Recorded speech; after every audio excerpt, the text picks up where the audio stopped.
ቤዝዬ ማለት ነው እንግዲህ አሸንዳ ሆዬ እያለች ልታሳልፍ ነው። ከዛ ከድብርት ጎዳና ልትወጣ ነው ማለት ነው። እንግዲህ ያው ቶማችን እንደዚህ ያሳምሯቸዋል። እኒህ ሰዎች ግን እህትና እህት ይመስላሉ። አሁን እናትና ልጅ እኮ ነው የሚመስሉት። ደግሞ እንዴት ነው የሚያምሩት! ዘንከት አሉ እኮ። ይሄ ቀሚስ ግን ማለት ነው እናንተ እንዴት ነው የሚያምረው! እጅግ የተለየ ምርጥ የሀበሻ ቀሚስ በጣም ነው የሚያምረው እና ወደድኩት ከላያቸው ላይ ሳየው እና በልካቸው ደግሞ የቤዝን እንዴት አወክ ግን አንተ ልኳን ታውቀዋለህ ነው እንዴ? ቶምዬ ማለት ነው። አረ እንደው ተባረክ አንተ ሰውዬ፣ የምር ዛሬ በጣም ነው ያስደሰትከኝ። ውዶችዬ እንዴት ናችሁልኝ? ደህና ናችሁ? ሰላማችሁ ይብዛ የፈገግታ ፋሚሊዎች ማለት ነው። እንግዲህ ያው አሁን አሸንዳ ነው፣ እንዳይደብራችሁ ዘና ፈታ በሉ። እንግዲህ ያው በጣም ብዙ ጊዜ እየተነጋገርን ነው። ዩቲዩበሮች የሚያደርጉትን ማመን የለብንም። እንኳን እናንተ ኮሜንት የምትጽፉት እኔ ራሴ ከዚህ በኋላ ያው ማመን እንደሌለብኝ ተሰምቶኛል። ድሮም እኮ አውቃለሁ ውዶች። ግን ምንድን ነው መሰላችሁ ሀቅ ስነግራችሁ ላይ እንደ ቪዲዮ ሀሳብ መስጠት ስላለብን እንጂ ማለት ነው። ምክንያቱም ማንም ሰው በትክክለኛ ላይፉ ላይ እንደዚህ የተጨማለቀ ህይወት አይኖርም። ገባችሁ? መለየትም ካለ መለየት ነው፣ መጣመርም ካለ መጣመር ነው። እንደዚህ የተንዛዛ ነገር ላይ በህይወታችን አሳልፈን አናውቅም። ሪያሊቲ የሆነው ህይወታችን ማለት ነው። ከዚህ ጋር በቃ እነሱም እንደፈለጉ ይንቦጫረቃሉ፣ እኛም ደግሞ እንደፈለግን አንቦጫርቀን ሀሳባችንን እንገልጻለን ለማለት ፈልጌ ነው ማለት ነው። እና እንግዲህ ማርክዬ አሁን እንግዲህ ቤዝዬ እንደዚህ ቁንድጅት ብላ ሳይ ወይኔ ማርካቸው ተበላው ድጋሚ ቶሚ ከህይወቴ ገባ ብሎ ማለት ነው። ለዛች ኮክኒያም ለሆነች ሴት ቀሚስ ገዝቶ አምጥቶ እንዳይሰጣት እኮ ነው። ደግሞ በበዓሉ ማሽ ለብሰው እንዳይውሉ እኮ ነው የፈራሁት። አያደርገውም አይባልም፣ ማርኬ እኮ ያደርገዋል። እና ቤተሰብ ምንድን ነው ያልሽኝ? እህት አለሜ ምንድን ነው ያልሽኝ? እኔ ማርክን የምታናገሪበት መንገድ ብታስተካክል ይሻልሻል። እንከባበር ላልሽው ልጅ ማለት ነው። ያው የማርክ አፍቃሪ እንደሆን ሻቃለሁ፣ ግን ህልም አታልሚ። የሰው ልጅ በህልም መኖር የለበትም። እሺ እኔ እናት ትኩስ እንጀራ ብትበያ ይሻልሽም፣ የራስሽን ነገር እያበሰልሽ ማለት ነው። እና ምንድን ነው ሰው ባለ ይሄን ያክል ማለም አታለሚ። በመጀመሪያ ደረጃ ማርክ የቤዚ ነው። የቤዚ ካልሆነም ያንቺ ሊሆን አይችልም። ያፈቀረ ሁሉ ያፈቀረውን ያገኛል ማለት አይደለም።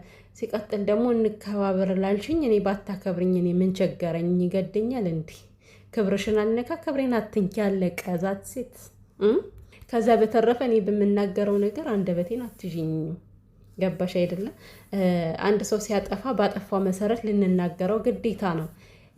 እኔ ማለት ነው በጣም ብዙ ሰዎች አላችሁ። ለምንድን ነው ማለት የሆነ ሰው ሲያጠፋ ስለምትወዱት ብቻ ጥፋቱን ከበር አድርጋችሁ የኔ ጌታ የኔ አባት ምናምን የኔ ሸበላ ለማለት የምትሞክሩት እኔ የማይገባኝ ነገር ነው። አሁን ይሄ በእውነት የማይገባኝ ነገር በቃ ስህተት የሆነ ነገር ስህተት እንደሆነ እያወቃችሁ አሁን ለምሳሌ ብዙ ጊዜ ሄርሜላን ጠቅስላችኋለሁ። ሄርሜላ የምታደርገው ነገር በጣም የቆሻሻ ስራ፣ የወደቀ ስራ ነው። ግን የኔ ማር የኔ ቆንጆ በጣም ብዙ የሚያሽቆባብጣት ሰው አለ ማለት ነው።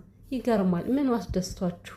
ትክክለኛውን ነገራችሁ ብትወዷት አይሻልም? እና ምንድን ነው የሆነ ሰው ሲያጠፋ ልንናገረው ግዴታ ነው።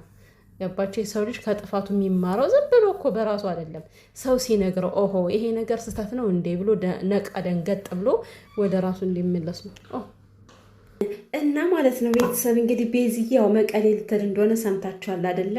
ቶሚ መቀሌ ሊወስዳት ነው። ቶሚዬ ይመች፣ ኧረ ይመች። በዚህ ሰዓት ላይ ማለት ነው ከቤዚ ጎን ሁንና በቃ ነቃ ደንገጥ ብላ ማለት ወደ ራሷ እንድትመለስ ራሷ እንድታረጋጋ። አሁን ያለችበት ሙድ በጣም ተረብሻለች።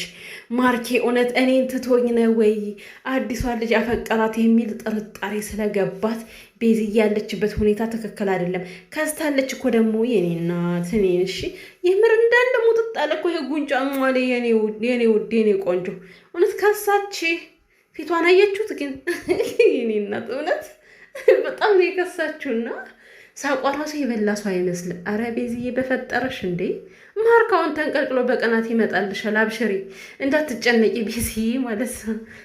እንግዲህ ዋልድር ስንል ማለት ነው ማርክ የሚለውን ልንገራችሁ ምናልባት ከተመለሰ ማለት ነው። ማርክ የሚለው ነገር ገና እያሳቀኝ ነውና አንተ ለካ የኔን የሆነ ስህተት ነበር የምትፈልገዋ። ማርክ ከቀልቡ ሆኖ ወደ ራሱ ከተመለሰ ነው የምላችሁና ደህና ሰው መስለህ ያን መሰለ ቦታ ወስደ የጋበዝከ ለካ ውስጥ አንተ ሌላ ነበረ። እኔ የሆነች ስህተት ብፈጥር ማስታረቅ ሲገባ አንተ በሰበቡ ገብተህ እኛን ህይወታችን ልትረብሽ ነው አይደል? አንተ ምን አይነት ሰው ነህ? የሰው ፍቅረኛ ነች፣ ሚስቴ ነች እኮ የኔ ፍቅረኛ ነች፣ ለምን እንደዚህ ታረጋለህ? ለምን በህይወታችን ትገባለህ? ብለው ማለት ነው። ከቶሚ ጋር እንደዚህ ነው የሚፋጠጠው። ይሄ ሁሉ የሚሆነው ግን ከቀልቡ ከሆነ ነው። ወንድማችን አሁን ማርካችን ያው ከቀልቡ ስላልሆነ እዛው እንደ ቀልብ ይሁን ብለን ትተነዋል። ግን ላይክ ገና ሳስበው የሚናገረው ቃላት ይሄ ነው። ገብቷችኋል? አንተ ምን አይነት ሰው ነህ? ድሮም እኮ አውቀ ነበር፣ ድሮም እኮ ጠረጠረ ነበር፣ አትመቸኝም ይለዋል ማለት ነው። እና ቶሚዬ እኔ ግን ተመችተኛል፣ በእውነቱ በጣም ተመችተኛል። አመራረጠ ራሱ ሲያምር እውነት እንደ ረጋ ያለ ወንድ ነው ይሄ ሰውዬ ግን ማለት ነው ከምር። እና ሴቶችዬ ማለት ነው ፍቅረኛ የሌላችሁ ሰዎች ፍቅረኛ የለንም ብላችሁ እንዳታማርሩ። ፍቅረኛ ያላችሁ ሴቶች ደግሞ ማለት ነው ፍቅረኛችሁን እንትን በሉ ማለት እንዴት ነው፣ አትጨቃጨቁ፣ ጭቅጭቅ አታብዙ። ፍቅረኛችሁ ያላችሁን ነገር ፈጽሙለት። ያ ማለት ግን እንደ ማርክ ጎቶ ሲያመጣ ሴት ዝም ብላችሁ ተቀበሉ ማለት አይደለም። እንዲህ እንደ ማርክ ጎቶ የሚያመጣባችሁ ከሆነ ፍቅረኛችሁ አፈር ደሜ አብሏት ሴቷን ማለት ነው። ይሄ ዩቲዩብ ላይ ስለሆነ ነው የማይጋደሉት የማይፋጩት። በትክክለኛ ላይፍ ቢሆን አሁን ይሄ ማለት ነው ቤዝዬ ጎታ ነበር አፈር የምታበላት ችን ሴት። ከምሬ እኮ ነው። ማንም እንደዚህ አይነት ነገር እንደዚህ ቀልድ የለም በህይወት ላይ ማለት ነው። እና በትክክለኛ ላይ ፍራሱ እንደዚህ ደፍራ የምትመጣ ሴት አለች ብዬ እኔ አላስበው። እውነት ለመናገር እንደው አይን አውጣ ካልሆነች ማለት ነው። ቤተሰቦቼ ማን አባቷ ናት ደግሞ የእኔ ፍቅረኛ የሆነ ሰው ከቤቴ መታ እዛ ባሌ ጋር ልትለጣጠፍ? እንተራራታለና እና ምን እላችሁ ፈልጌ ነው የኔ ወዶች፣ እናንተ ፈታ በሉ ዝም ብላችሁ። የምር እኔ አንዳንዴ ፈታ ማለት ያምረኛል በእውነት የነምላችሁ። ይሁን መጨናነቅ እነሱ ከኛ ላይ ስለሚቀልዱ እኛም አንዳንዴ እንቀልድባቸው። እና ብቸኝነት በጣም ሰላም አለው። እውነት ስነግራችሁ ማለት በጣም ሰላም አለው። በቃ ምንም ሰላማቸው የሚረብሻችሁ ነገር የለም። ዕለት ዕለት የምታደርጉት ነገር ነው እናንተን ሊያሳስባቸው የሚገባ እንጂ አሁን ጓደኛውን ሰበረኝ ነገር የለም። ብቸኛ ስትሆኑ ብቸኝነታችሁን አታማርሩበት። ከሆነ ደግሞ ለምሳሌ አሁን በስደት ያላችሁ የምሬን በቃ ከሀገራችሁ ስትገቡ አምላካችሁን ጠይቃችሁ በስነ ስርዓቱ ከምር እንደዚህ አይነት ነገር ነው የሚሻላቸው። እንዲህ ወይም በስልክ አትተዋወቁ ከሰው ጋር ምናምን አስፈላጊ ነገር አይደለም። ከምር አሁን ላይ ፍቅር የሚባል ነገር የለም። በእርግጥ አንዳንድ ሰዎች እንዳለም ያሳዩናል። ግን ደግሞ ዩቲዩብ ላይ ብቻ ነው ወገን፣ ይሄ ነገር ዩቲዩብ ላይ ብቻ ነው። እንደው ድምቅምቅ ፍቅር ቅር ተደራርገው የሚተያዩ ሰዎች ራሱን ያሁን እውነትም አይመስለኝ ሳስበው ማለት ነው። ሁሉም ለእይታ ድምቀት ነው እንደሚያሽቀባብጠው።